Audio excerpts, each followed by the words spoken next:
Hello, everybody. Welcome back to Friday. Well, yeah, happy Friday. Welcome back to Aquarius Rising. And of course, we have our favorite Italian, Mr. Leo Zagami, on tonight. And we're going to be chatting about basically Trump versus Europe and the unfolding peace in the Ukraine.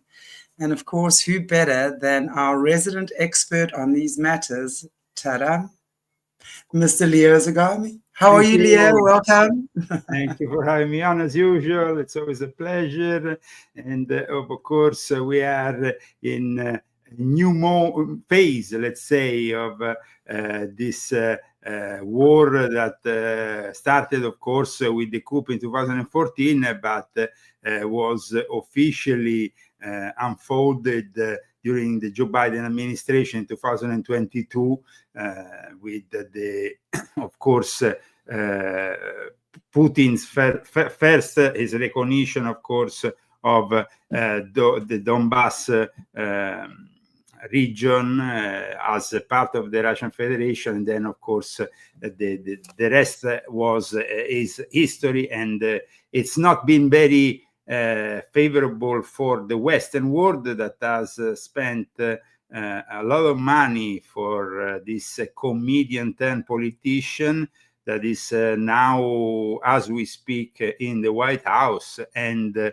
let's hope for a positive resolution. I mean, of course, he has arrived at the White House with a warm welcome. Trump is always very good at that. We saw him also yesterday with the British Prime Minister, receiving also an invite from King Charles.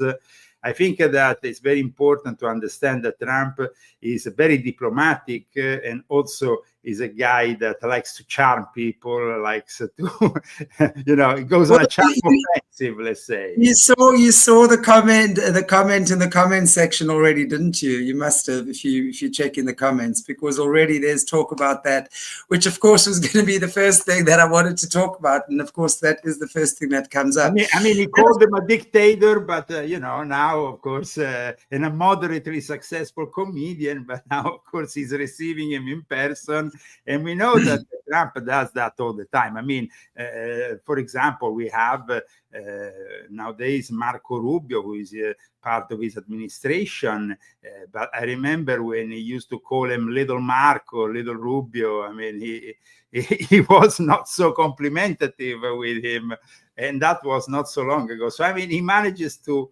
turn things around, and I want to also salute. Absolutely, and I want to just say that I think with every I mean, politicians are politicians. They have a game to play, and just because they are being magnanimous with someone who we deem the enemy doesn't mean they're necessarily in the enemy camp. Right. So I think we've got to be very discerning in terms of, I'm not a politician, and I don't think anyone, well, not many people in the viewers would be. So there is a game that they have to play. So just because there are meetings happening, we don't know what's been happening, going on behind those closed doors. It could be something that they're discussing completely different to what we might be perceiving. So, that's just my take on this as well. That when it comes to Trump, he's very good at the art of the deal, but he's also a businessman who wants his money back. And it's true that for the last few years, Joe Biden has just been given money. Every time Zelensky showed at the White House door, he was just, given more and more money. Now, not all of this money was eventually delivered, fortunately. But Trump, of course, how much was delivered? How much did the Ukraine actually get from the US for this war? Well, there is a variety, of assumptions in regards to how much was actually given in terms of weapons, in terms of aid. One thing is for sure, that we have definitely given over 100 billion as United States of America, and the same, of course, with the EU, who has given them though in the form of a grant. When instead it's like or a loan, let's say. When instead, when it comes down to Zelensky now, there is some discussion in regards to what Biden was doing, because, Zelensky said, oh, well, I thought I didn't have to give this money back, I want to send my regards to Michael. Michael who is always a great friend. Yeah, Michael Jaco in the house. And so regard to the money, the United States has never really done any wars for free. The concept that the United States, even in the Second World War, intervened in Europe for free, it's just like a little bit fantasizing or romanticizing the whole thing. No, it's not. That didn't happen even back then. I mean, the United States borrowed money. There was the Marshall Plan, of course, but there was also European nations that had to give back the money up until 2006. Germany had to give back money to the United States. And the same happened also for Italy up until the late 80s, early 90s. So we are talking about a nation, the United States, that knows that the intervention means spending a lot of money, and taxpayers' money eventually needs to come back in some form. And so now we are talking about, of course, the rare earth deal. There has been a little bit of controversy here on, backwards and forwards on this deal. Russia has intervened also with Putin and also Peskov saying in particular that they have plenty of rare earth minerals that eventually they could offer to the United States. I think it's only fair that we get our money back, because it wasn't in our intention as United States to enter into this conflict in any way, shape, or form. It was because of the fraudulent Joe Biden administration that installed itself after a fraudulent election. Let's not forget that in 2020, that we were forced into giving money to this midget comedian who back in 2006, I don't know. Which midget comedian, Leo? Zelensky. He used to play the piano with his penis. I don't know if you ever saw the video. It's actually I did. I just wanted you to say his name. Yeah, Volodymyr Zelensky, who, of course, is now also a non-elected figure, because he has forced his country to give up on the elections until they are, of course, in the state of martial law, which persist, and of course the attacks also from Russia persist. One thing that I noticed yesterday in the meeting with Starmer was the fact that Trump said that we will try to get back some of the land that Russia has taken eventually on the coast. But let's not forget that, for example, the Kherson region, the Zaporizhia region, Crimea in particular, was already annexed to the Russian Federation with a lawful poll that took place over 10 years ago. So it's going to be a little bit difficult, but maybe not impossible, to regain a little bit of land. But we have to understand here that the Russian population that is present in Ukraine felt threatened after the coup of 2014, when they went after every form of Russian culture, abolishing it from the schools, the use of the Russian language. And for people, Russians who were living in Ukraine, this meant literally a persecution. So when Trump says the war was started by Ukraine, I think it should have been a little bit more specific, because it started, of course, not in 2022, but much earlier, when there was a coup d'etat that favored the choice of a president that was no longer linked with Russia. Today, Ukraine has abolished all opposition parties linked to Russia. It's no longer a place where there is a real democracy. But in the last week or so, the battle between the sovereignists, the populists, as they call them, and the globalists has moved also to nearby Romania, because in Romania there is also something very particular that is happening and unfolding as we speak. And I think this is maybe for the majority of our viewers a topic that if you're not European, you will not really understand. Now, I was privy to a lot of knowledge from Romania because I was actually a member of the Supreme Council of the Ancient and Accepted Scottish Rite in Romania. I was granted a Masonic passport in Romania when no other country will give me anymore a Masonic passport. And so I know Romania very much from the inside. I've been there, and I can say that there has always been, even after the end of the Cold War, and of course the Romania entering NATO and all that, there has always been, though, part of Romania that has, let's say, a soft spot for Russia, and not such a soft spot for George Soros, who, as we know, is, of course, a figure that has been involved over and over again in helping out the West in taking over the show in various countries, destabilizing them. So Romania has part of its Freemasonry, which sides with the West, and part of its Freemasonry that sides with the East.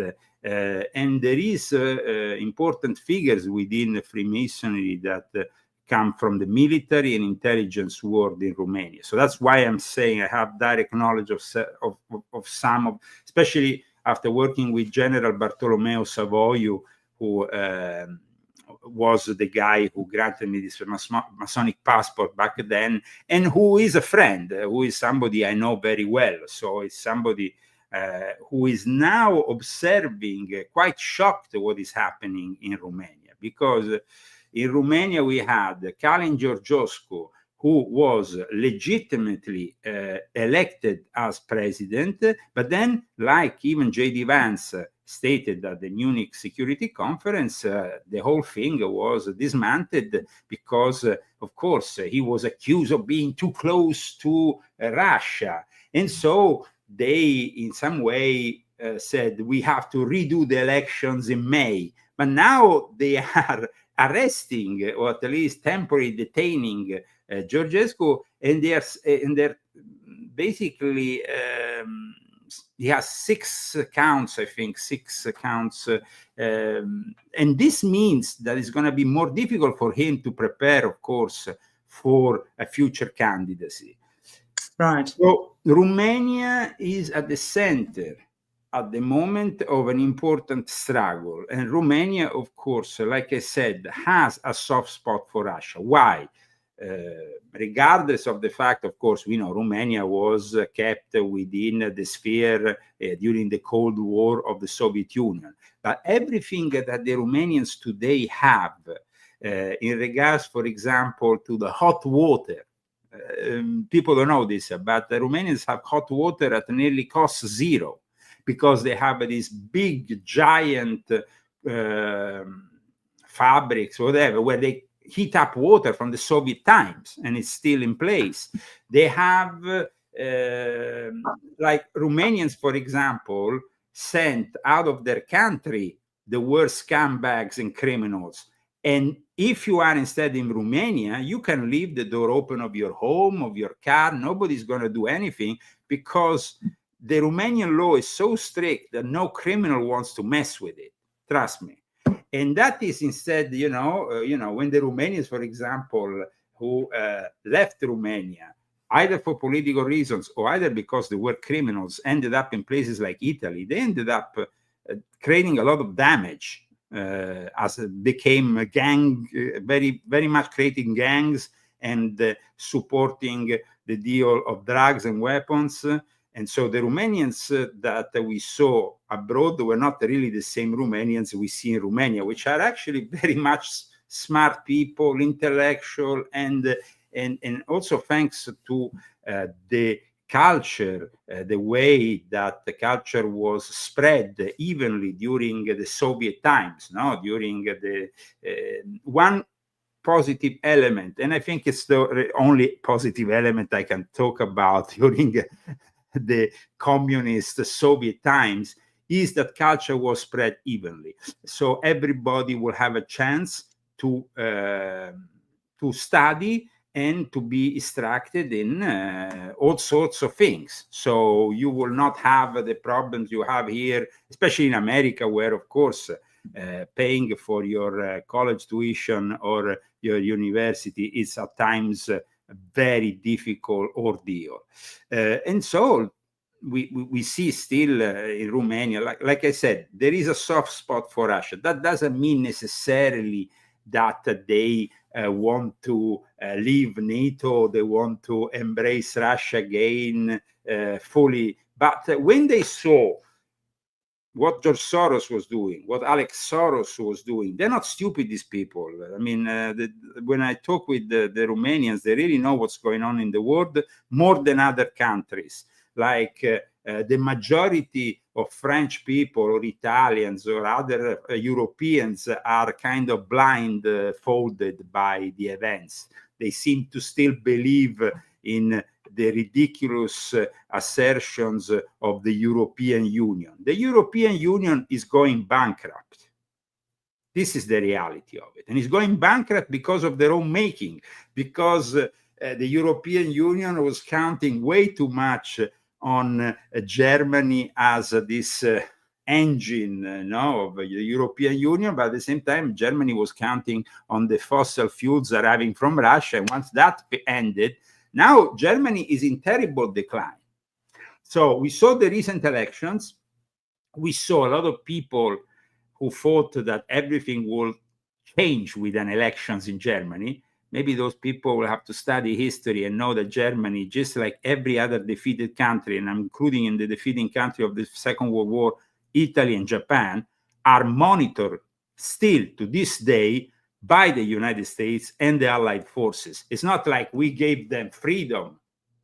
You know, we gave freedom to Italy or Japan or Germany and we just let them go loose after the Second World War. These countries are still monitored. And people need to understand, they were the instigators of one of the biggest tragedies that ever happened to the world, the Second World War, including, of course, the Holocaust and everything else. So we can't just forget the past. So without having to give here a history lesson, we have to understand that Germany today, the elections, in the end, demonstrated that the Germans are still very much under the, let's say, psychological operational control of the Allied forces. By electing Merz and the CDU-CSU, which is basically the Christian Democrats, they elected somebody who is not going to change anything. And so they think they have changed everything with these elections. They haven't changed anything. The guy will simply do an alliance with the guys who have lost, the Social Democrats. He has openly, Merz was working very much closely with Angela Merkel. Angela Merkel was the representation of this compromise. Angela Merkel, a former Stasi agent from Eastern Germany, turned career politician after also being a scientist. So, I mean, it's not just Angela Merkel was just a politician. So in regards to the German election, the Alternative for Deutschland has arrived to the second place, but like Merz, who won the election, said, nobody will collaborate with them. So even if they have 20%, and it's an extraordinary result, they might have to wait a lot longer. And Germany has voted for the center-right, which is a very kind of volatile term in Germany, rather than Alternative for Deutschland, because they feared the return of the Nazis. Now, let me tell you how Germany works. All the industries that are in Germany are Nazis. They are former Nazis industry. So, I mean, it's like the world is ruled by Nazis. I think we've kind of ascertained that. If we look, I know some of the viewers here would probably be watching a lot of the other shows we do as well. It really is, we're controlled by Nazis, that whole consciousness, right? And it's never ended. It's just come across in different disguises. So I don't know what they're carrying on about anti-Nazi this, anti-Nazi that. I mean, that has got to be the biggest lie, because it's got very little to do with Germany, actually. Germany is just the face for the Nazis or the ex-Nazis, whatever. I mean, it's rife all over the world. You just see how people operate. It's all over the world, really. That's my opinion. I don't know, Leo, what's your view on that? As I wrote in volume 7 of my confession, the Fourth Reich is the subject of this book dedicated to the occult roots of the Great Reset. And the Fourth Reich today is, of course, the European Union, where everything that is said in Davos becomes law of the land. Exactly. And that was also a firm criticism by J.D. Vance. That's why I liked very much the speech that J.D. Vance did at the Munich Security Conference. I thought it was an historical speech. I thought it was a turning point. I thought that him yesterday in front of Starmer telling him that the United Kingdom has problems with the freedom of speech. So not only Europe, but also the United Kingdom have the same problem.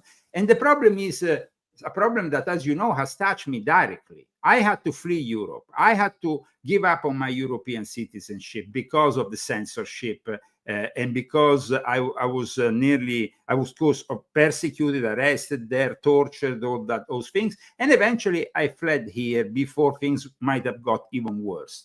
And nowadays I'm no longer a European citizen. I gave up on that and I'm an American citizen. And I did it because of what J.D. Vance has said during that.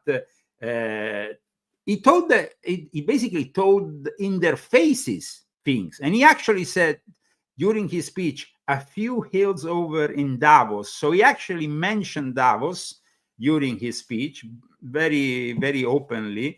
And of course, at that point, they were all shocked. There was a sense of shock in the room, not only by the Germans, but by the whole people who intervened there, because they understood that with a new sheriff in town, as J.D. Vance said, things are no longer the same. We, as Americans, cannot fight for Europeans who censor their own people. And so what are we fighting for? And if people think that it's great for us to have a bunch of bases in Europe, well, let me tell you, Europe strategically is no longer of interest in the world, in the world picture, in the world architecture, as Putin just called it in the last 24 hours. Vladimir Putin gave a speech to the people in charge of the FSB and the security services in Russia in the last few hours, which I followed. And I must say, it was a great speech in which he said there is definitely an opportunity with the new American administration to bring around peace and to change things and to restart a collaboration against maybe the real threats that we are facing, not the presumed, And he was also, I noticed, Vladimir Putin condemned both Joe Biden and Obama. He didn't, of course, say their names, but he condemned the past administrations in the United States that favored this destabilization of the Western world. However, Vladimir Putin has also warned that there is forces in the Western world who are still interested in destabilizing. So the deep state subversive plot against, for example, Georgescu in Romania, or the fact that Germany would have had the same kind of a situation happening that we saw in Romania if Alternative for Deutschland would have won. I knew exactly what would happen. In fact, I made a show and I said, Alternative for Deutschland will take 20%. CDU, CSU will take nearly 30%. And of course, the great loser will be perceived Social Democrats. Well, it happened. The 2 days later, after what I said, exactly. The incredible thing is that when you tune in Deutsche Welle, when you tune in the German TV, oh, the big surprise, the big change, the big this, the big that. There's no change. There's nothing. It's just bullshit. It's just like Germany is sinking. And now we have a guy in charge who is also, just like Angela Merkel, anti-Trumpian. And of course, this meaning anti-Trumpian, what does it mean, anti-Trump? It means that he wants to become... he wants to be the leader of a free Europe. Free from what? when Europe is actually the most oppressed continent there is. When, like JD once said, the Romanian elections are basically abruptly eliminated and then reprogrammed because they don't fit in their own political scheme. It's like if in Europe the wrong party wins, oh, well, those elections are not valid anymore. Or if, for example, I write something on Facebook, I will have, and this is a personal experience, the police breaking my door or arresting me. And this happened to me. I saw myself handcuffed because of what I wrote on the internet, in articles, in social media posts.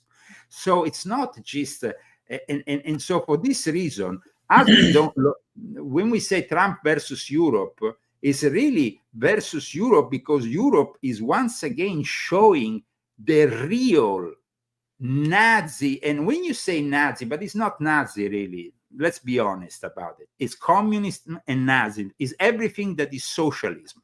Socialism, because Nazism is National Socialism. Communism eventually comes always from socialism. Socialism is born in Europe. This ideology, and this progressive thinking comes from Europe. Yes, today, of course, the biggest communist country in the world is no longer European, is in China, is China. But we also see another big problem, that Europe that is weaker and weaker and selling itself out to China more and more. Now, why should we protect Europe when Europe is no longer embracing the same values we have here in America? And so I think that Europe is on a path of self-destruction.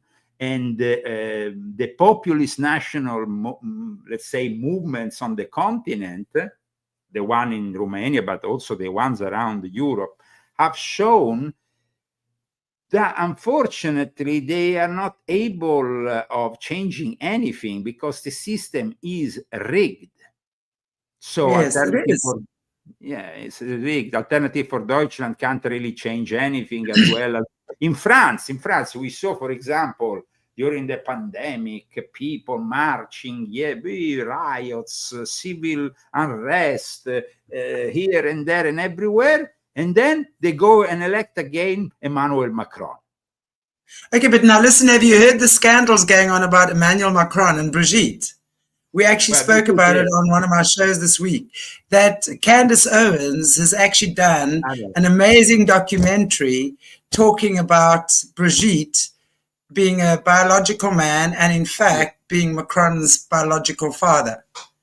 It is let's say that the initial thesis is that he is a man and that he's basically he transformed from being the brother into being Brigitte, becoming Brigitte. Then now there is also this ulterior thesis on top that is even the father, which is even more sick. Now, if you look at it, that series, have you watched that series actually? No. I didn't really watch the series, but I read all the articles. Articles, by the way, have been also, let's remember one thing. The investigation didn't start with Candace Owens. She picked up on just before, It's based on the book. But she's gone a lot deeper. It's like there was a whole lot of stuff that a lot of those journalists just could not get past. And so confusing with so many people having similar names. And then what Macron and his friends would do would then sue the journalists because they had defamed, they'd like put the wrong cousin with the same name or something. So they were being sued for defamation. But not once has Brigitte admitted to the question, were you born a biological female? And did you give birth naturally to 3 children? That question was also Macron, who during the Day of the Women had to defend Brigitte and said, "Oh, this terrible and unheard accusation," and blah blah blah. Now, one thing is for sure. There has been a lot of talk about him having as a lover the head of his security detail, Emmanuel Macron, that he's always been a little bit, let's say, fluid in his sexual choices. That's okay, it's his own problem. But let's not forget where Brigitte and Emmanuel Macron met. They didn't meet at the coffee. They didn't meet at the gay club. They met at the Jesuit school. Jesuit. And he was 39, and well, Brigitte was 39 and he was 14. That's already a pedo in action. Yeah. Well, they now claim it was 15 because 15 is the age of consent in France. So I'm not going to believe a word of it. I'm going to say to everybody, go and watch Candace Owens' series on Becoming Brigitte. That is brilliant journalism. Absolutely brilliant. She has absolutely, and she's being sued by them right now. She doesn't care. And she's exposing everything. I'm saying, if this, I kind of want to become a woman. I just want to say, if you want to become a woman, I don't care. You can do that. I have no issue with that. But if you're going to be head of a country and you are living such a deception and such a lie, then I'm sorry, that system needs to be exposed for the lie that it is. And I'm all for the truth. I'm sorry. I believe that Brigitte is a man. I believe that Brigitte is a man. I believe that Michelle Obama is a man. She actually wrote the book, Zagami. So I mean, so it's all over. It's all over.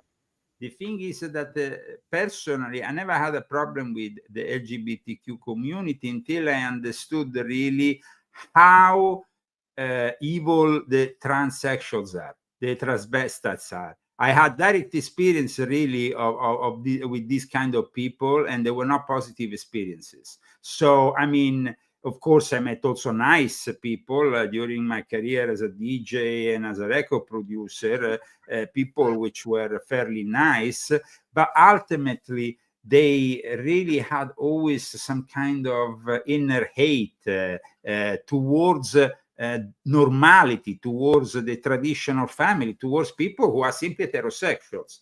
So, and that is, of course, not a good thing.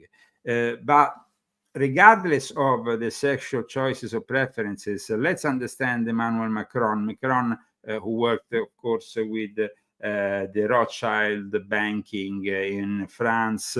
Macron, who is also a member of the Grand Orient of France, like I explained in my books, which is itself a distorted form of Freemasonry, which emerged in the 1870s when they broke from regular Freemasonry and they opened up to atheists in their lodges. And the Grand Orient of France also opened to the possibility of discussing politics in their lodges, which is strictly forbidden in regular Freemasonry. And that really transformed. There was this division that then grew from that moment onwards, where you had the regular Freemasonry, and on the other, you had continental liberal Freemasonry. So I explain this, of course, in my books, and I explain how this transformation was actually headed behind. I mean, the people manipulating all this behind the scenes were inevitably always the Jesuits. And the Jesuits and the Vatican, when the Jesuits were led back into the Vatican, because for a period they were also kicked out, they always kind of plotted behind the scenes. You know, they were all very, very present in plotting behind the scenes. And let's not forget that France has an enormous Catholic community and a link with the Vatican that puts even the president of France in a particular privileged position. Yeah. He has actually an office, like a title. Now I don't remember exactly the title that is given, but he has an office and a title that is given by the Vatican. So there's a privileged link that goes, and we saw the familiarity between the Pope and Emmanuel Macron when they met. It's not the kind of familiarity you have between two heads of state. It's something a little bit more. So the progressive church of Pope Francis, now we know that Pope Francis is on his deathbed, and he continues, though, even from his deathbed, to nominate more and more progressive bishops and change the face of this church and transform it into the LGBTQ church of the future, the leftist globalist church of the future, the one world religion church, which I have described in my book. Exactly. One world religion, one sex, one gender, or one gender rather than one sex, one gender. You know, we're all just both genders. We can just play around with each other. There's no problem. Well, Crazy. I mean, in the last 24 hours here in the United States, we have made it very clear with the Trump administration that any athlete, the transgender athlete coming into the United States, and remember the United States is having the Olympics, also the next Olympics, will be arrested or will not be let into the country because transgender athletes are now considered a fraud. And this is very good. But now listen, but Leo, okay, let's just backtrack a little bit.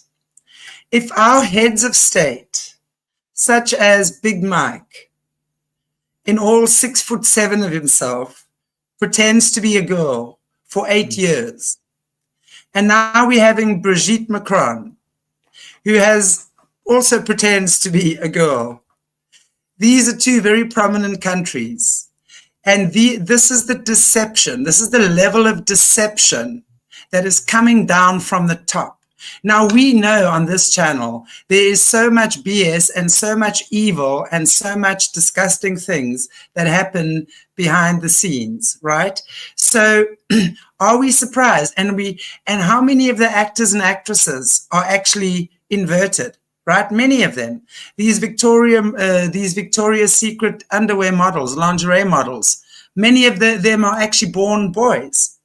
A lot of this thing is going on. It's just been hidden from us. So really, this has been going on from the highest levels. So what they're really, in my opinion, doing now is they're just taking it to the next level, where now in the last 4 years, Biden administration has said, yes, children, I don't care how tiny you are, you can maul your body and cut off your boobs and whatever it is, or what was going to be boobs, you know, you can do all that. I think that is the biggest form of evil ever. And it has started right from the top. The top, I don't even want to think how many other deceptions are still going to be uncovered in the next few years from government and these elites that have been deceiving the human beings in the way that they have. So it's no surprise. And that's why, thank God that Trump has made that a crime to tell a child that you're born in your wrong body. Thank God he has actually actively said there is no more male in women's sport. I agree. That should never even have been a question to begin with. It's madness to think that's okay. It's madness. It's insanity to think that can work. But they've been doing it for a long time, and now we're getting evidence of it. It's been happening at the highest levels for a very long time. So I'm saying time for all this truth to be exposed, because they've got the Luciferian agenda. Hello, Baphomet, half man, half woman, half animal, half human. Hello, what are they doing with us? Well, I mean, I always notice when in my time in the Illuminati that they gave a lot of importance to the androgynous, to the transgender as something that came from that androgynous element, which they have always worshipped within the alchemical milieu and so on. There is people, of course. I mean, I mean, there is maybe a minimum percentage of people who are born with both sexes, who are androgynous, and of course, these are people can say freaks of nature. But the Illuminati thought they were actually superior beings that needed to worship. I remember there was the discussion regarding this Michela Mercenaro. Now, Michela Mercenaro was born with two sexes. Then she, for a time, accepted only the male sex, entered the Vatican and became involved with the Vatican archives. Then arrived to the age of around 30, 45, she tried to change their whole life, becoming a woman at that point, exiting the Vatican with the Vatican approval, sanctioning that she was out of the priesthood. And then she became an investigator in the sectarian activities of various sects and cults in Italy. But in reality, she was still conducting herself in a very ambiguous way. And then eventually she will be exposed because she was conducting a satanic sect. from her own home in Sardinia. And this Michela Mercenaro was never heard of again because she was very close at the time to the foreign minister, Frattini. She had a very strong connection with Berlusconi. So this kind of thing happens all the time. And I remember in maybe it was 2004, I was still within the Monte Carlo Lodge Illuminati, and they invited me to participate to a mass, a black mass aspect of sorts under Jerusalem, in the caves under Jerusalem, where they said that there is the remains of the Second Temple. And I, of course, refused, and I was pretty shocked about the whole thing.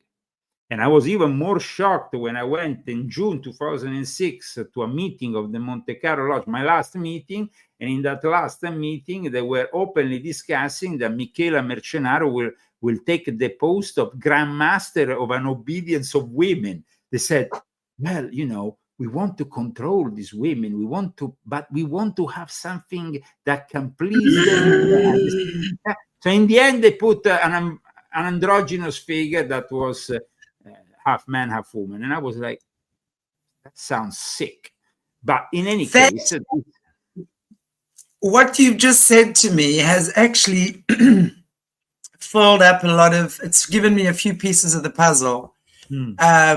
That in my mind I was missing about this, because I completely get that the androgynous, this whole, and in Thailand, and I actually wanted to chat to you about that, because in Thailand they're known as the Lady Boys, and they are very, very, very well sought after there, especially, and I hope there are no children in the chat, so please just make them close their ears if they are, because a bit of adult talk here. And especially when it comes to prostitution and sexually. Well, actually, they imported a few here in Palm Springs, and when I see them, we have actually one as a neighbor not far from where I see it, and I'm like, oh God, you know, but it's so twisted. It's like they have a male reproductive system, okay, but then they have breasts with that. So what they're saying is that the reason why a lot of men, because there's a lot of straight men that enjoy that they have that male sexual drive, but the women's breasts, so they get the best of both worlds.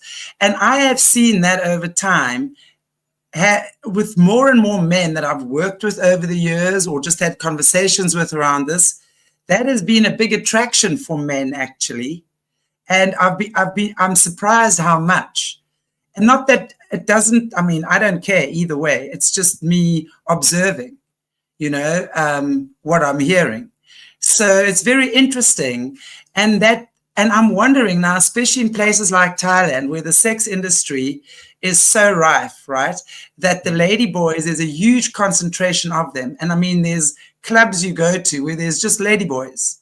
And you go there and you can talk to them, and they've all got their pimps. They come to you. I've been there. I know I was there. I didn't do anything, just for the record, but I like to open my mind and see what goes on in places. So, and then I have conversations with them, and it's very interesting for me to hear what they say, what their life is about. And it's all about money and sex. That's really what it's about.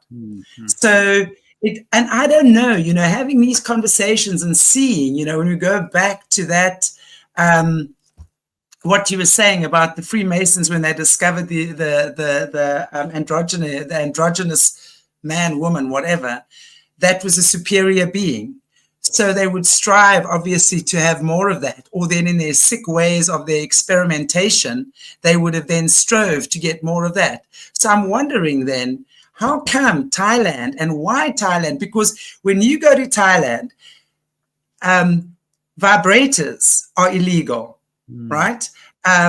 Pornography is illegal. Prostitution is illegal. All of the things that people in Thailand for is illegal. You know what I'm saying?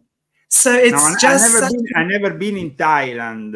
Out of all places in Asia, I never had this big interest in going to Thailand. I visited other places in Asia which I found much more interesting. But that was always something that spoke me out, and the accounts that you are giving me, as also the accounts that were given to me by other people. But let's not forget, also I remember many years ago, a priest, which I knew very high up in the Vatican, who himself went to Thailand after nominating this other guy in the knighthood of Malta, and they went to Thailand, and of course they went to Thailand because they were going with minors. They were, and this is typical, no? So I mean, the Vatican clergy, I think, it takes advantage also of that kind of situation in places like Thailand. But regardless of that, I mean, let's see, for example, Volodymyr Zelensky, who during his time as a comedian often impersonated androgynous figures. You can find videos of him dancing around like all kind of, let's say, very fruity, to say the least. The guy apparently himself, it's a little bit of a, fluid, let's say, person, representing also the culture, the progressive culture of today in Europe. I remember one thing, I tell you the truth. I mean, as you know, I had a long career as a DJ, also, and as a record producer. And I went and worked in places like Switzerland, France, Belgium, Holland, and then, of course, in Scandinavia. But I remember, especially in the continent, not so much in Scandinavia, I must say, regardless of the fact they say they're very open sexually and all that. But in places like France, Switzerland, Belgium, and so I saw the most perverse things. I mean, these people were just like, and so I saw this fluidity, and I was like, it was, of course, I mean, I was there providing a job, which is the music, entertainment. I was not there to judge people, but it shook, it shake me how much there was, especially from the 90s onwards, a gradual transformation. And at times, this transformation was aided by drugs. Drugs like ecstasy, for example, that circulated from the 90s onwards. I noticed that people that were straight, that maybe after 2 years of popping up these drugs every day, they will suddenly, you will see them and they will be all like, "Hi, Leo." And I would be like, "What the heck is wrong with you?" So, I mean, it's like there was also a transformation led chemically. So, I mean, these drugs that were circulating, they were circulating so to make men less virile. Let's say that the plan of the New World Order is to destroy the family unit, because in the end is also a plan that wants to is a plan for the population. And if you don't have if you don't have a family, and if you are not keen to set up a family, you will not do any children. Nowadays, Europe in particular is a continent that has problems because they have very low birth rate, and low birth rate because they have promoted all the wrong values. The majority of the population found these wrong values that in the end, a woman or a man found itself at 40, which is quite late in its age, and at that point they are kind of like having problems in putting together a family because it's a little bit late. And 40, so this was there was an incentive in doing that. So the New World Order and what was put together in these thousands of think tanks, and of course the more known ones might be the World Economic Forum. In Europe, of course, we have the great influence of the Club Bilderberg. But these places have decided how to craft the social reality. And so, especially France. Now, France, Paris is a place I know very well. I even produced records there. I worked in clubs in the early 90s. I met there people like Daft Punk. They used to come to my gigs and stuff. And so I know very well the culture there. And I was really impressed by how this French culture was becoming more and more fluid. How, I don't know, sexually inclined to anything goes kind of thing. And, Right. and it was shocking, to tell you the truth. It was pretty shocking. And of course, in line with, I remember there was this famous, I don't want to say who because he's a rather famous American DJ and record producer. At one point, I was recording a record in Paris. He came at the record studio. And when he left the record studio, the guy who knew him very well said, you know, because I said, I just met him. I had met him, of course, worked with him in Italy. I also had met him in Switzerland. And he said, well, when he comes to Paris, he likes to be a little bit on the other side. But when he goes into Switzerland, he goes on that side. And I was like, what? He said, well, Afro-Americans don't have a problem with being fluid in that way. No, the term was not yet fluid in the 90s, but, you know, bisex, let's say. And I was pretty shocked by that statement. So, because then it goes in line with Barack Hussein Obama, with Chicago, with Barack Hussein Obama was very close to a DJ colleague, which is no longer alive. It was called Frankie Knuckles, who was himself homosexual and was a leader in the club business in Chicago. And Obama entitled a street to him at one point after his death. So he's considered one of the fathers of house music. And I remember that then all these stories started to emerge about the past of Obama. Obama using crack, Obama with this Sinclair guy coming into his limo and having, doing oral sex on Obama. And then he gave drugs and all this. But, when people, I remember it was 2008, I entered the Foreign Press Association in Rome, and people were asking me, but what do you think about these accusations? I said, they're rather credible because that's what they do in those circles. Right. And I knew exactly what kind of circles Obama was involved. And so I was absolutely, it's normal in those kind of environments. And I remember that there was this same guy, very famous, also Afro-American producer. Once these guys, I remember it was 1990, he was very famous. He came to tour Europe and Italy. And so they thought that they were doing a joke to him. And in Milan, they brought him to, in Italy, there is streets where these transgenders, they hang out in the streets so they can get picked up by clients.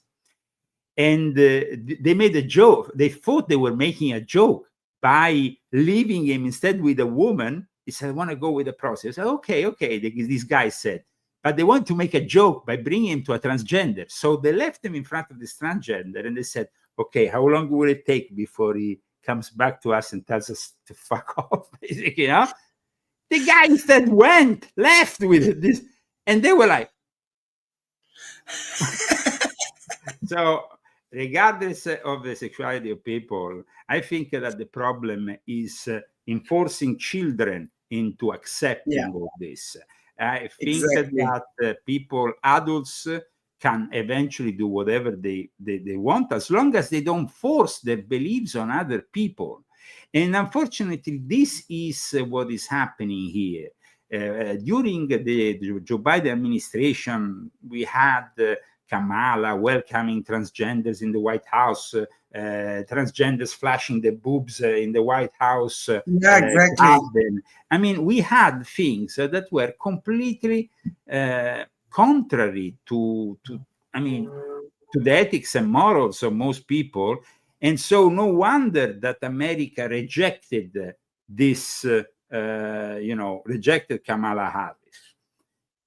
However, it seems that they have not learned anything from their mistakes. because they keep on still, even after having lost, they keep on promoting the same values and doing the same mistakes. So I don't know. I mean, will the Democratic Party be able to come back and be credible again? I don't think so. At the moment, that's not the case, at least here in America.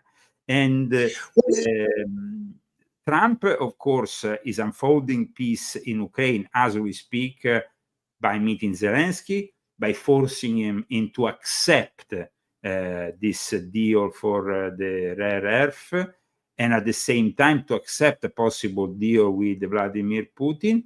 And then, you know, people saying, but Europe should be more involved. Europe, like Trump said, has done nothing to stop this war. Europe has completely distorted values. And I also want to say, people like Macron, I know exactly where they come from their background, their personal and sexual background, and everything else. Their values are completely antithetic to what Trump supporters want. So Trump, of course, can continue to be diplomatic with them. And like you said at the beginning of the show, politicians at times need to be this way. I come from a family that was involved in politics. My grandfather was a senator. I know how politics works. I was myself a candidate and for in the Italian parliament, and I was involved with politics for a long time in Italy. So I know what being a politician means. But unfortunately, today, we find ourselves more and more facing two different realities that don't seem to accept each other. Yes. And so it's very difficult to coexist. The future seems to be more favorable, for example, here in America, at least, towards what Trump is doing, which is embracing certain elements of what used to be the left, credible elements. Like, I mean, in his own administration, he has RFK Jr. The proposals of RFK Jr. are of a complete restructure of the health system, along with also all the garbage that Americans have been eating for decades.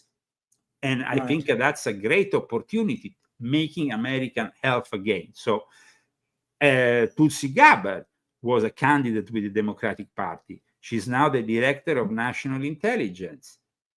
So Trump has embraced certain elements of the left, of that left, though, that was credible, not the crazy left of Alexandria Ocasio-Cortez or Kamala Harris or whatever, who... so now, in the last 24 hours, of course, the Pentagon has announced they're going after every single transgender in the armed forces. And people are shocked, some people from the left. When you say going after, though, what does that mean? Does that mean that they're just basically going to be fired and let go? Fired. Because I think, you know, from what I'm seeing at the moment, and I just want to clarify that as well, and I'm also seeing a lot of stuff on social media, in the press, etc., that a lot of the transgender people in America are terrified. They're scared for their lives right now. No. That is completely nonsense. I mean, that's what I'm just asking. I know, because there's a lot of, there's a lot of talk around that, and people standing up apparently with placards and, you know, basically telling them you've pretty much got to rid the world of them. Listen, I live in Palm Springs, which is the most gay city in America. 50% of the population is basically LGBT. And here they are doing all these protests, you know, every week. Oh, they're going after us. Nobody gives a damn about you. You are completely irrelevant. Nobody cares. Go and screw yourself a camel. We don't care. So this is what we think about people. I mean, I saw people in the conservative arena being the more tolerant possible. We don't care what you do in your private life. But there is one big but, and it's not their but, and it's about the fact that we here are, of course, going after people who are unsuitable for the military life. It's not about persecuting yourself because of your sexual choices. You can be, for example, homosexual and be in the military, and that's your own thing. Who cares? But if you start dressing up as a woman and being a general, I mean, that is ridiculous. And it would. No, I agree with that. Absolutely. And I agree, you know, that certain things, you know, the military, I think, is a masculine, it's a male arena, for want of a better word. And I agree with you, you know, this is life or death. This is not, you don't play around, and it's not just your life or your death. It's your teammates, it's your country. You know, I agree. There's got to be a lot of strict measures when it comes to that. I fully agree. I don't agree that. So the persecution that they're talking about is obviously just Alex Soros, not even George, because now he's retired, who is just giving money to these people to protest around America, you know, just because they want to protest. Now, I mean, I'm no friend of Elon Musk, and I always was very critical of him. But what he's doing with Doge is pretty much down to the point. I mean, we have a lot of people who were simply taking money without really working. And it's true. The federal government, the federal system here in the United States is completely, it was corrupt to the core. There were people who were not even showing at work because Biden gave them the possibility of not showing at work. When Elon Musk sent them the email, what were you doing last week? At least somebody should reply and say, I was working on this, this, and this. If somebody asks Leo Zagami, what were you doing last week? I can tell them what I was doing. If you are not answering, it means that you are a fraud. So I completely support all these federal workers being laid out and being sent home, because these are expenses that we don't need. Then there was the insane discovery that was made at the NSA. Now, the NSA is the National Security Agency. It's a very important institution here in America. It's not so much present on the ground because the National Security Agency is made of nerds, of people who have to control the internet, control everything. National Security Agency is an important institution. Now, they discovered that people, the National Security Agency, had chat boards dedicated to gender reassignment, changing their sex, this and that. They should be in charge of going after terrorists, after cyber attacks, after this and that. And so now they're being fired. Well, I applaud that. No, I agree. I'm with you on that. There's got to be a boundary. And I always maintain, if you want to do whatever to your body when you are legally of age to do it, then by all means. But then understand, you know, that I think definitely places like the military, you don't mess around with stuff like that. No, but also, the NSA, which is a very delicate, here we're talking about the Central Security Service of the United States. And if you infiltrate one of these chat boards and start, you know, talking about strange things and stuff, and then maybe you're going to be able, as a foreign agent, to blackmail these people. Right. Because of their weakness, because of their sexual weakness, you know, the NSA provides foreign signals intelligence, provides cybersecurity, provides all these kind of things that are a very delicate nature, let's say. Right. So the fact that in the last few years, the people that work for the NSA or the people who work for the CIA were not really chose because of their capacity, but because of their sexuality. I remember during the pandemic, I don't know if you remember, these promotional videos the CIA did in which they were kind of recruiting videos in which, this woman was talking about the fact that her parents were both women, and so she was born out of, and this was made in a cartoon for recruiting new people in the city. I don't care if your mother is a man, a woman, a donkey. You need to do your job. And this is the problem here. So I think that the intelligence community careers, unfortunately, have had problems, but also and so the national security of the United States, but also the security of the common folk. During the idiotic pandemic, that was, of course, instigated by both the deep state and China, we saw a lot of air traffic controllers losing their job, a lot of air pilots losing their job. Now the results are in front of everyday people. Every time they take an airplane are risking their lives because there is accident on a daily basis. Because, of course, then when the pandemic ended, the new recruiting was all about they have to be black, they have to be gay, they have to be this, they have to be that. And the results now are that planes are crashing with one another, that they don't even leave the airport, that they are crashing with another plane. They land and they go upside down. They are idiots in charge of course, the air traffic control as well as the pilots.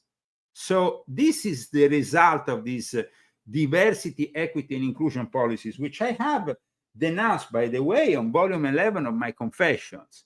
Volume 11 of my Confessions, is my latest book. I talk about the past, present, and future of mind control. And I discussed the Obama and his diversity, equity, and inclusion, because in the end, it created problems also within the security apparatus, for example, surrounding the president, the Secret Service. We saw it when there was the attempted assassination of Donald J. Trump in July of last year.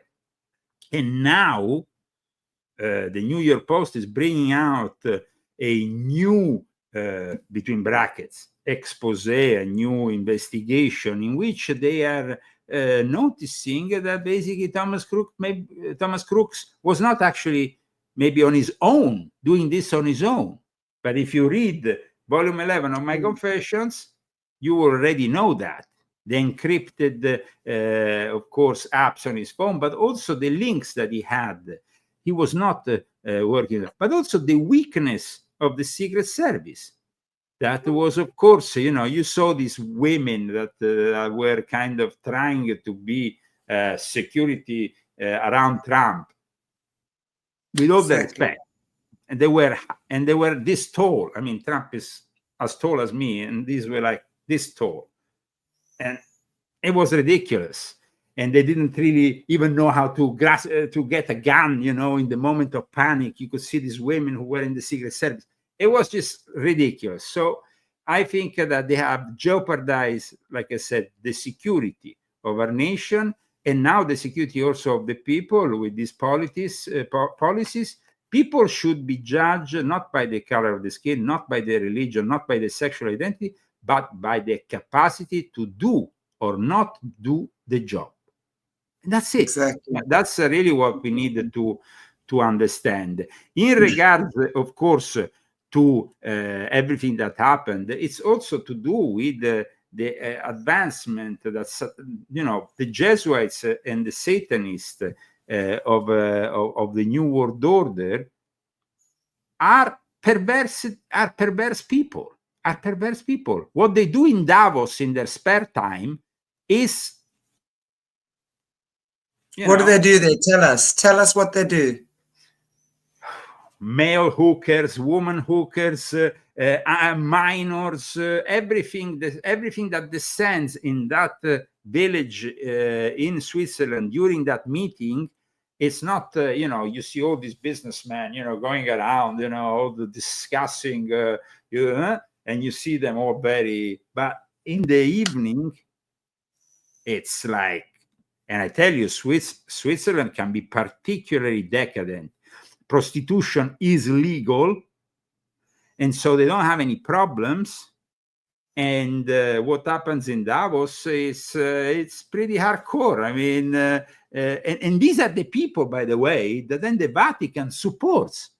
The Pope Exactly. said, oh, the people in Davos, very respectable people. And now, a lot of people are asking me, who is going to be the next Pope? And so I explained that the next Pope is going to be probably Cardinal Turkson, because he's African.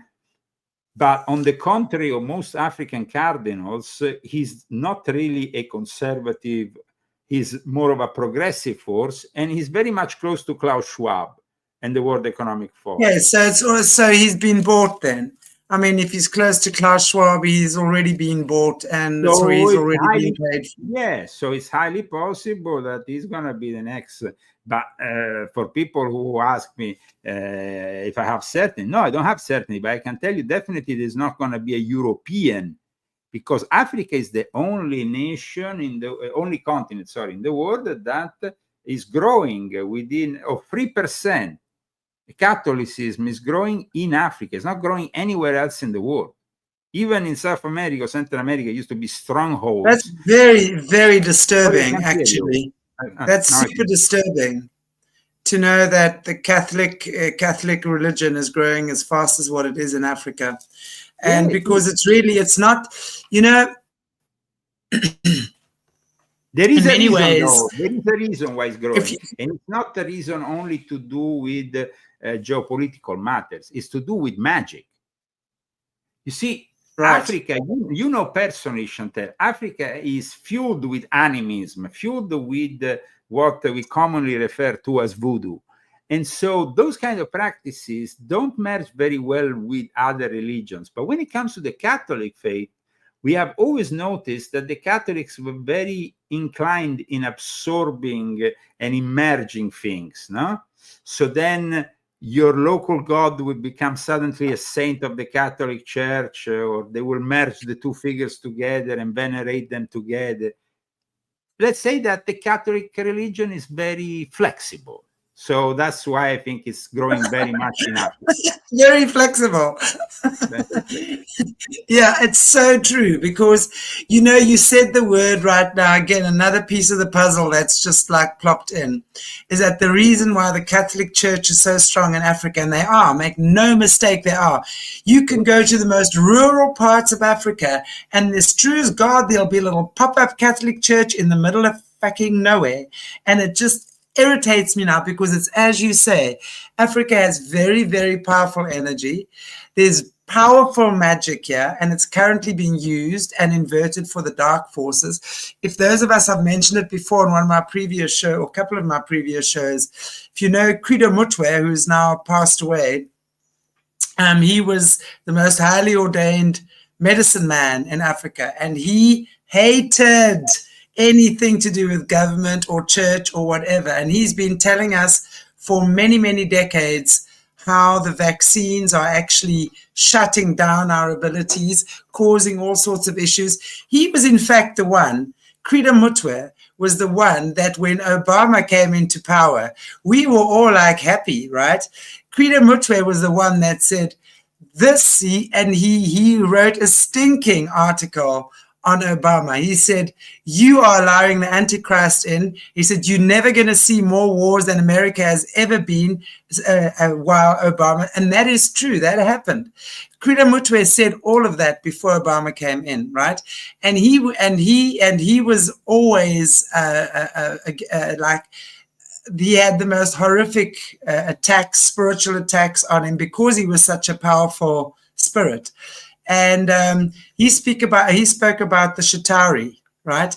The Shatari is a lizard form of the Shatari means, I must just think about it again, the ruler of Africa, the ruler of the continent. That's what it means. So they rule Africa. That entity rules Africa. And it's amazing to see how he's pieced all of that together. And I'm going to do a show on him still. I'm busy piecing it together. Credo Mutwe was an amazing, amazing man. And he died literally a day or two before lockdown began. He was 90-something. And he said he's not going to stick around for this evil anymore. He's out of here.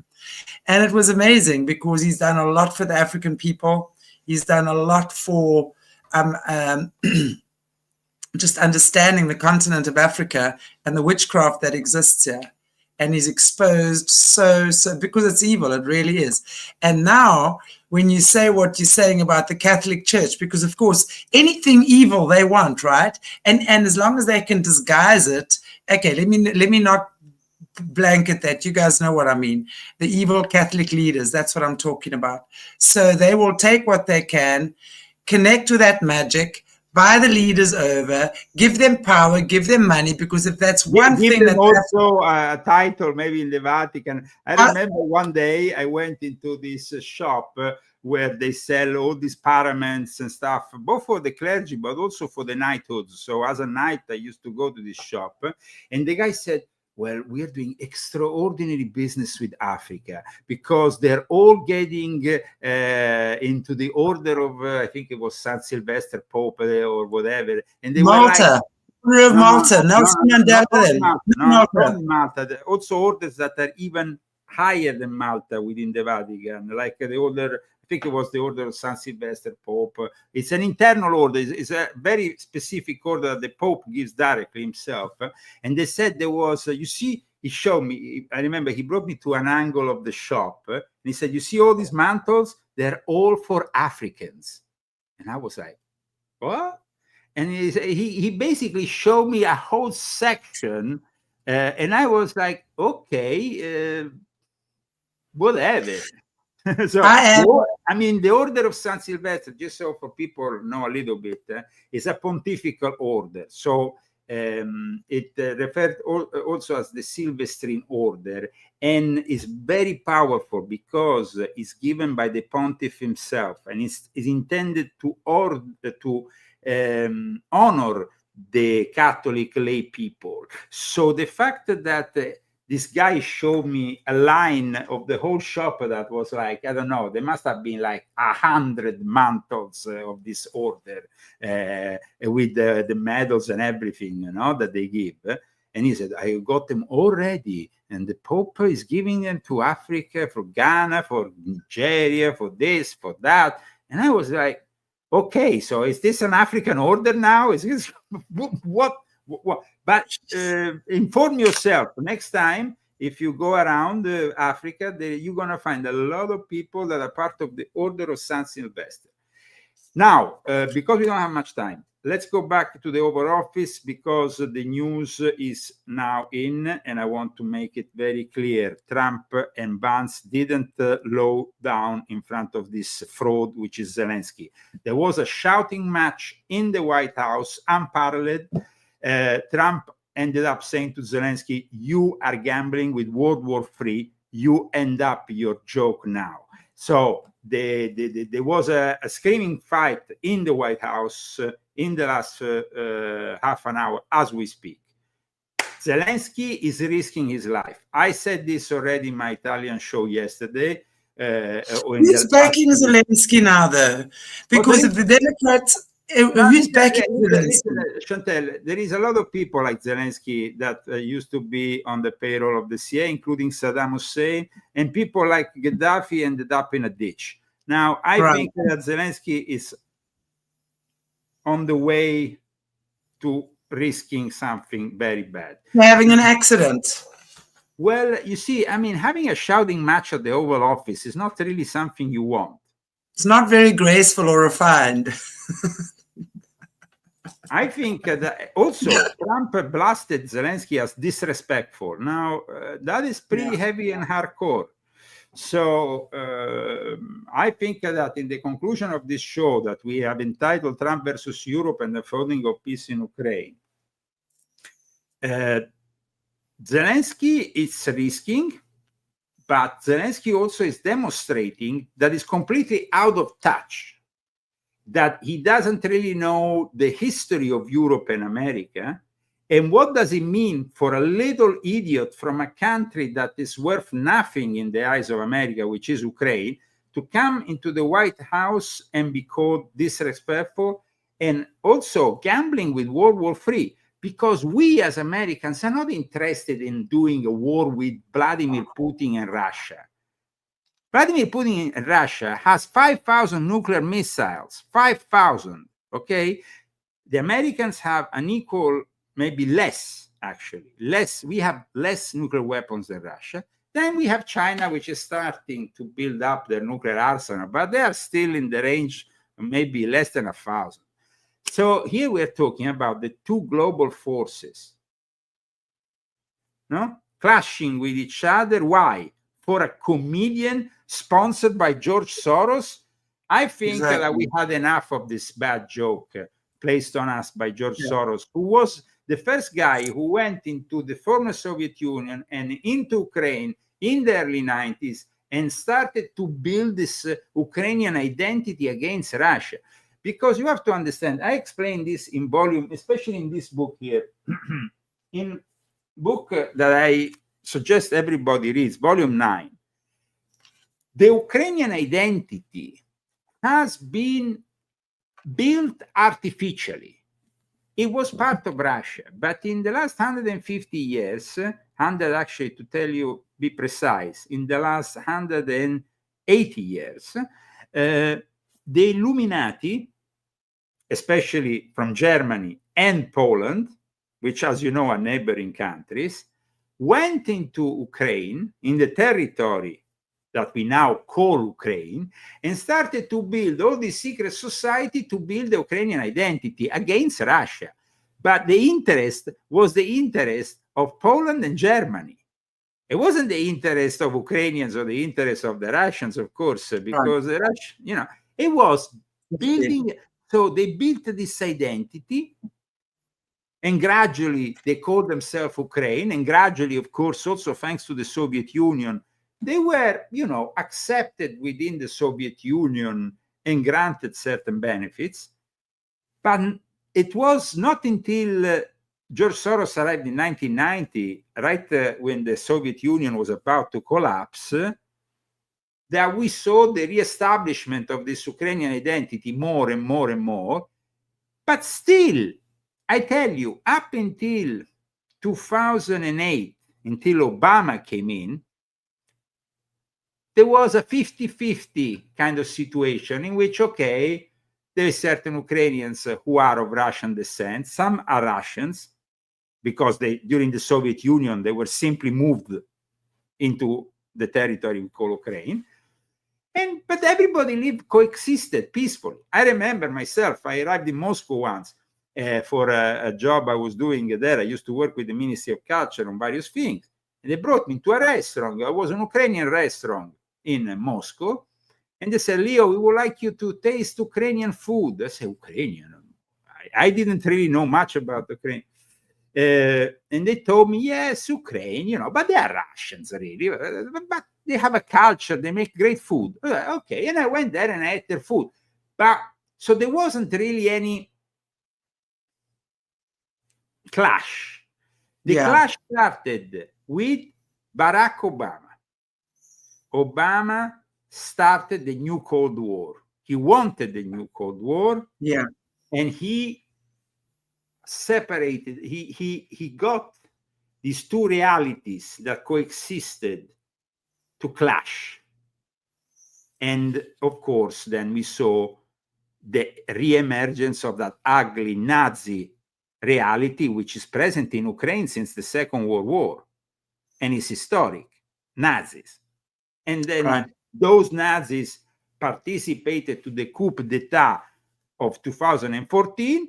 And so when, and how did they participate? They participated because there were people like McCain, neocon. There were people like in Great Britain who, of course, should have minded their own business. I remember having a chat with a British colonel who is a family friend. And I told them, but do you think what you're doing in Ukraine is actually respecting of the clauses of the deal of Yalta and everything? And this, and in the end, I remember still to this day, now the guy is deceased. He is called Reg. And he said, well, Leo, you're right. We have no business there in Ukraine. I said, so why don't you just go and screw yourself instead of instigating? And this was 2011. So I knew exactly what they were doing. And in the end, they constructed this mess. And Trump is right. They started the war. They started the war. And but you see, Trump should be a little bit more specific, but he can't be more specific without throwing under the bus his ally, Starmer, which came yesterday, without throwing under the bus the whole of NATO, which instructed and then gave the possibility to these Ukrainian Nazis to wage war against the Russian population within Ukraine. So I hope that things go well. But after what I'm seeing now happening at the White House today, I want to ask you, there's a lot of question, and I'd love to know your opinion on this. There's a lot of division around whether Trump is who he says he is, the good guy, right?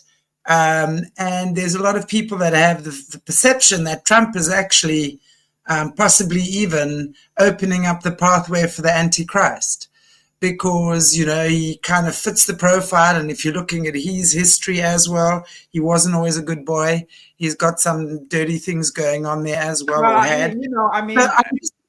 Just what is your take on all of that, on what his challenges are at this time, based on that? I remember once I explained in volume 1 of my confession the concept of Antichrist, not Antichrist, which means before Christ. It's a concept that the French Illuminati had very dear to them, that there will be a figure that will eventually be coming before Christ in a way, and facilitating everything that will emanate, of course, in the Antichrist, but also in the return of Christ. I personally, as you know, I'm a Trumpian. I am in this country thanks to Donald J. Trump, and I receive every day dozens of mails directly from the press communication of the White House. They treat me very much like I am a top journalist, when in reality I have a small publication, small website and a small, show online and that. But they have been always very nice with me. And they were very nice with me, giving me the possibility of building a new life when I was persecuted and tortured in Europe. So I know what it means to be persecuted. I know what it means to be tortured. And to those people, Trump this, Trump that. Well, guys, were you tortured? No, because the question is, did anybody, when Trump helped me getting my green card, I was the most happy man in the world. But, I didn't have the other chance I had. And my wife was terrorized that we might end up having to flee in South or Central America without even having a possibility of ever going anywhere, because, I didn't have at that point the possibility of renewing a passport. Remember, I was persecuted for my political and for my work with my books, with my website, and also because I was the president of Italians for Trump. I saw what the European politicians did against me only because I was affiliated with Trump. So the fact that they hate Trump so much, and they are really the Antichrist, they are really evil, they are Jesuit stooges. Yeah.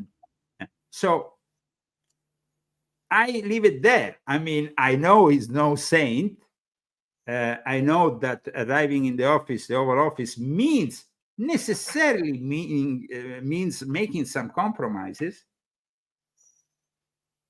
But the fact that he said to Zelensky, "You're gambling with World War III," means that he knows exactly what is happening at the moment at a worldwide level. And this is not a joke. So all those people who are great experts and what he this and that, let me tell you guys, I ended up in jail with an accusation in Norway of espionage.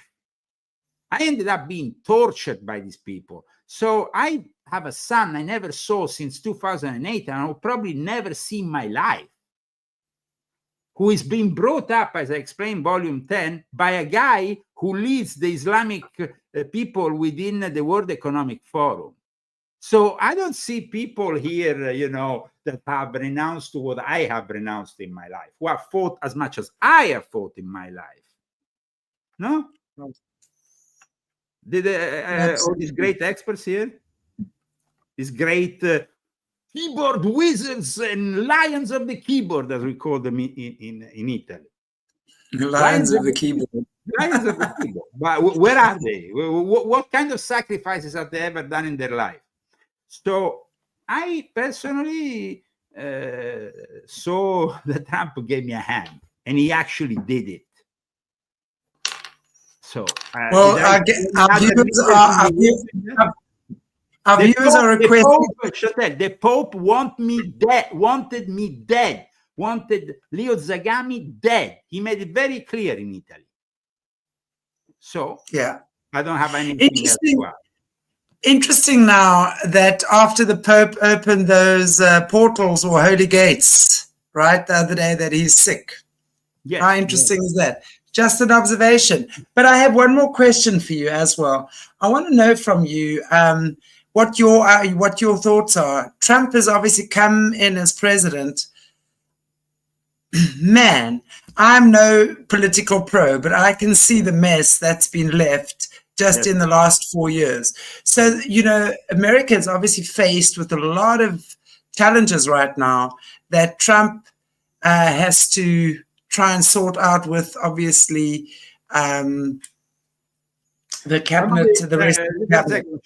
Somebody said, proof of everything you're saying. Well, just go and read my books, go on my website, and of course, the evidence is in that. Yeah, I want to say, I don't think that Leo Zagami needs to prove anything. No, and I know. I just want to say, Six, I don't know if you've watched our shows. Leo's been a regular on our channel for, gosh, must be close to 2 years now. And he's written amazing books. And as you can see, I've got the ticker running across the bottom. And documents and photos, guys, not assertions out of thin air. Not David Icke, who keeps on talking about imaginary reptilians. I'm talking about facts, guys. And it's like documents that, once you share the documents, you share the photos, you share the testimonies of credible witness, there is not much else you have to add. So, I'm not like a newcomer in this game. People know me for over 20 years here, at least in what they used to call the truth movement. And I think that, people who have also followed me from back then know exactly what I suffered in Norway, because it happened as I was already exposing the system. I had to renounce to my son, because they made me do a choice. They said, your son, or continue to do your exposure. So, here I have one final question I have, and that, of course, is what we were just touching on earlier on. When it comes to free speech, media, stuff like that, obviously that has been a big thing all over the world, right? I know here, we've always in the apartheid era, we've also always had, there was no free speech there. Even now, what in our country, the ANC has completely restricted the media, right? Well, South Africa has some big problems. In fact, the Trump administration is offering white people the possibility of coming as exiles here in America. I think you should take this possibility, because I think that the communist and black people in Africa have lost the plot completely, regardless of what they say. So, they are becoming racist, way out of order towards the white people.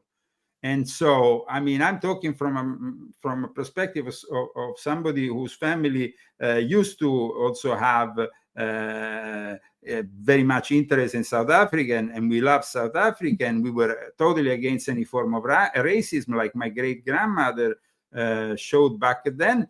But today, the white people are persecuted in South Africa. This is the reality. Then, Chantelle, you are there. You can, of course, take it diplomatically. I'm not going to deny that. This is reverse apartheid. It's really what we're experiencing here now is complete reverse apartheid. Is that the way we balance the scales? Yeah, I don't know. All of us want peace. The majority, what I can say is that the majority of South Africans, black and white and colored and every other, we're known as the Rainbow Nation, the majority of us seek peace, but of course, there's so much hurt from our past still. There's so many raw wounds, and that is why when you were talking earlier on, I was boiling on the inside when you were talking about the Pope and all the African awards or whatever that they were getting. It made me furious because absolutely they want Africa's resources. They want Africa's magic.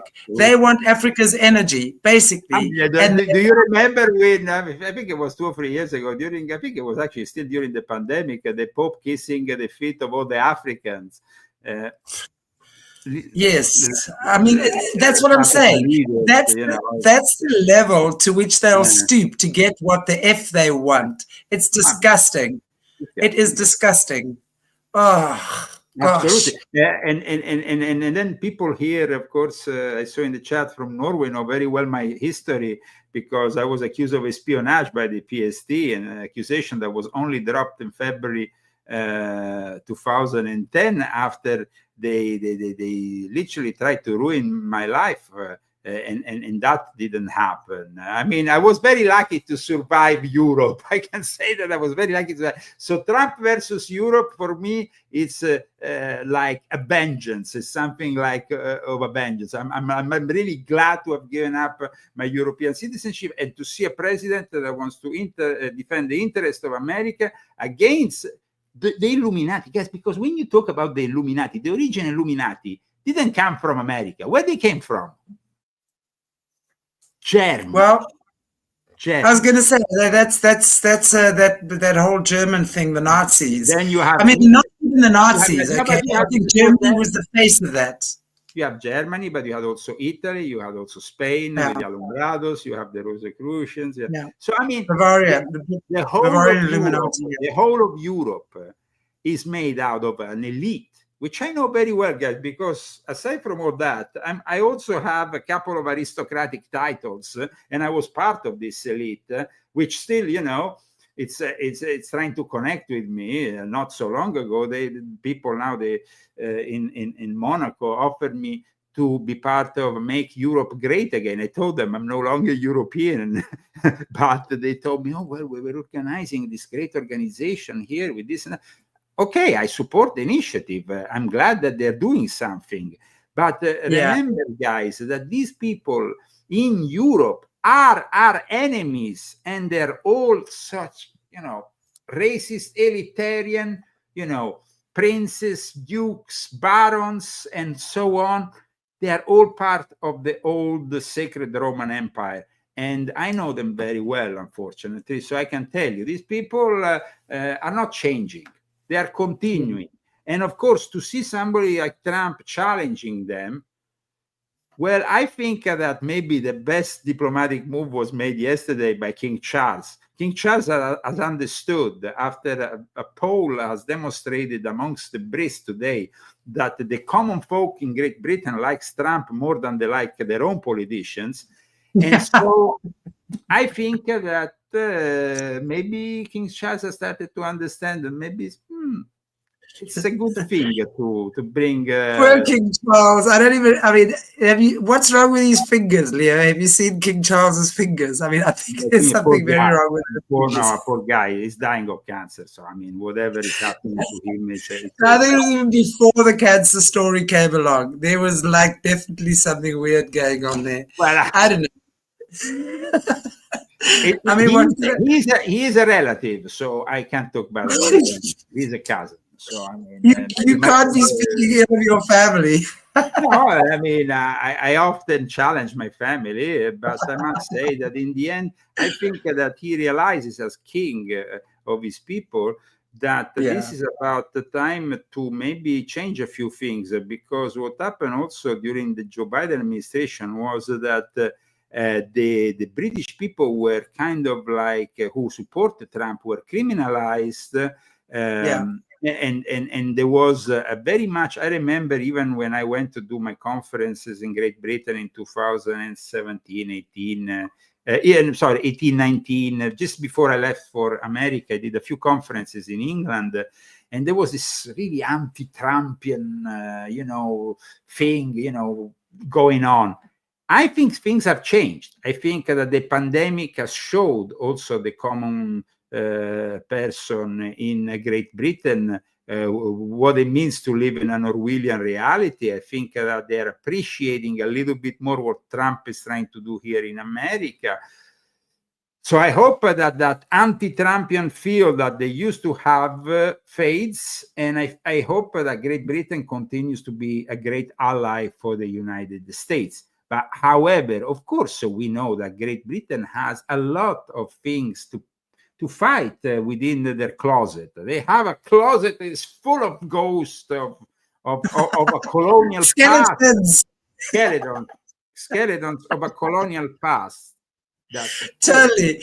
I mean, the Brits, they'd go wherever and go pop, pop, pop, pop. And, as long as they blew their head, this is the British have arrived and we are yet to colonize your land. We will just grace you with our presence and just take it all for ourselves. I think that those days are over. I think that now they're trying to listen. I have a byproduct of that. See, I have a direct offspring of that. You must see my father's. You must see my father's family. I won't even tell you their names. They arrived here, and also, so I must be a cousin of yours too, Leo. By the way, we've got to check our family tree sometime. They arrived here. They arrived here in fleets. Their names are all over museums and pictures and stuff. I don't even look at them. When I see pictures of my family, I like that. I don't even know those people. I don't even look at them. No, but it's important to know, your family past. I think it's always important to study it and to understand it a little bit better. I'll see where our family trees link. No, but in regards to the present situation in Great Britain, like a lot of people are discussing the Islamic problem that Great Britain has. Well, it's like explained in volume 10 of their own making. It was these Muslims that helped in the 1950s the reconstruction of Great Britain after it was in cities like London that was completely destroyed. I mean, people maybe don't know this, but I was raised between London and Rome, so I know a little bit. But I mean, I still remember in the 1970s, parts of London that were completely destroyed, and they were still have to be reconstructed after the Second World War. I remember with my own eyes watching and asking my mother, "What is this? Why it's like this?" I said, "Well, my mother still remembers the bombs of the Germans during the war. She has a problem even in going to Germany. He's like anti-German just because of what happened during the Second World War." So, I mean, these are like still vivid memories and so I understand that, London had to be reconstructed, England had to be rebuilt, and their mistake was probably to rely on all these Muslims from their empire, because now they are becoming in charge of their country, and they are mayors of most, not only mayor of London is Pakistani, then you have the mayor of other 10 cities in England who are Islamic, and now it's a reality that you have to confront, and it's not easy. It's very, very difficult. But one thing is for sure, that if you want to keep on being British or you want to keep on being European, you have to tell the Muslims that they can come in their countries, but they have to behave and they have to accept not only the rule of law, but also the coexistence with Christians. Because they can't be this thing of wanting to bring the Sharia, and then you have all these fundamentalists who are maybe not even, they are born in England, they are born in France, they are second or third generation Muslims who are now not happy with their reality because they feel detached with the surroundings. It is a problem, and it's not. There is no easy solution. But of course, we will continue next month with a monthly chat. Peace talks collapsing in the White House. I knew that will happen. There's the bomb. Eh? Yeah. There's the bomb. Yeah. And it's like amazing. Yeah. Well, we see interesting, exciting times. Definitely. I think we all amazing times to be alive. And Leo, thank you so much for joining me again today. But one thing is for sure, Chantelle, the wars are done with money, no? Wars, revolutions. So it's very simple. We don't give him money, and the guy can do the war with his own feet. Basically, if Europe wants to sponsor this war, they're already in debt. They're already in decline. Well, at that point, I don't know what's going to happen to Europe again. That's what I'm saying. I mean, this poor guy, I mean, he can't have much support anymore. I mean, he must have support still, because his main supporter was the Democrats, right? And he was getting most of his money from America. The support, if the Europeans wants to continue in this idea of waging war into Russia and stuff, sick idea they have in their heads. Well, let me tell you that it was Russia who made them rich for decades, thanks to the fossil fuels.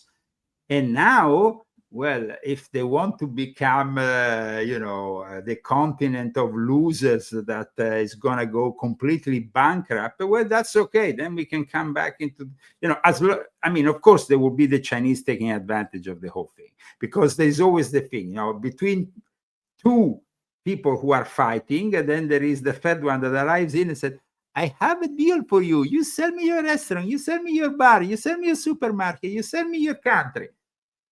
And then that's it. And suddenly Europe is going to wake up. I am Chinese. Well, compliments to the Europeans for having made themselves Chinese.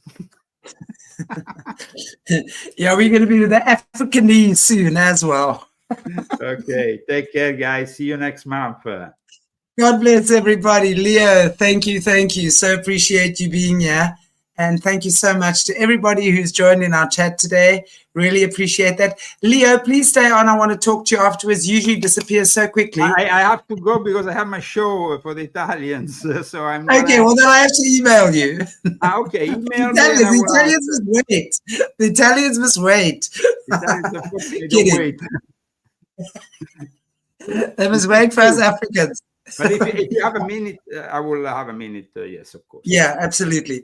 Okay, guys, you see, I'm trying to organize something behind the scenes with Leo for you. So I better go. Okay, bye. See you soon in about a month's time with Leo, right? Yeah. Yep.